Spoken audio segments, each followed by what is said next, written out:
Всем привет, меня зовут Святослав, я развиваю агрегатор новостроек Гианджи. Мы находимся с вами в Тбилиси, я живу в Грузии уже около 2 лет и расскажу вам, как купить здесь квартиру, в том числе в рассрочку, как открыть ИП, как получить водительские права, открывать бизнес и другие вопросы, которые вам будут интересны. Сегодня мы с вами будем гулять в Ваке, и я расскажу, что нужно не гражданину Грузии, чтобы купить здесь квартиру, какие нужны документы, сколько это стоит, и все подробнее. Пойдемте. Я живу здесь около 2 лет, и за это время я успел купить 2 квартиры и даже продать их после того, как достроили дом. Мне понадобился загранпаспорт, первый взнос от 10%, в моем случае это было 30%, и все. В целом, никакого вида на жительство или подтверждения дохода было не нужно, не оформили рассрочку от застройщика без процентов, и сейчас в Тбилиси и Батуми полно таких вариантов. Рассрочку здесь оформляют гражданам любых стран, и в целом для того, чтобы купить здесь квартиру, не нужно ничего, кроме паспорта и небольшой суммы денег в размере, допустим, $5000, которые хватит для того, чтобы внести 10% первого взноса и потом платить по рассрочке в течение 2-4 лет. Таких условий здесь полно от самых разных застройщиков, и у меня есть опыт лично, как покупать такие квартиры, причем у известных застройщиков, а не у каких-то, так сказать, новичков рынка.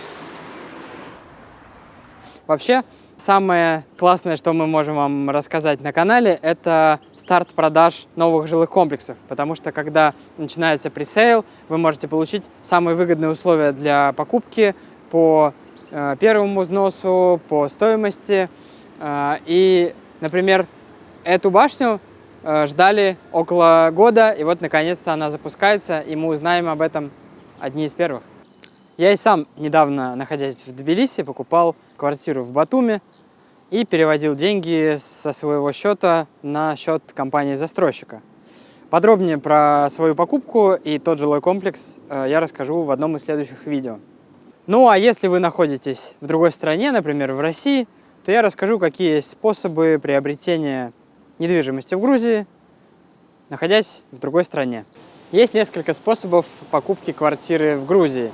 Я, конечно, рекомендую вам приехать самостоятельно, получить удовольствие от пребывания в Тбилиси или Батуми, но как вариант вы можете также купить квартиру удаленно, заключив договор с застройщиком или оформив доверенность на вашего близкого человека, либо на специалистов по недвижимости, которым вы можете доверять. И тогда вы можете как купить недвижимость, так и потом продать тоже по доверенности, без каких-либо проблем и бюрократических проволочек. Как перевести деньги из другой страны в Грузию для покупки квартиры? Допустим, вам нужна сумма от $10 000 до $200 000.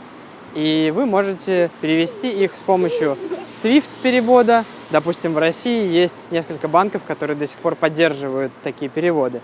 Второй вариант – это если вы переведете деньги через криптовалюту. В Грузии она разрешена, и на каждом шагу есть несколько десятков криптосервисов, которые помогут обналичить вашу криптовалюту бесплатно или за 0,5%. Вот, например, один из таких обменников, где даже в выходной день можно спокойно прийти, перевести крипту и получить свои $50-100 000 за 10 минут.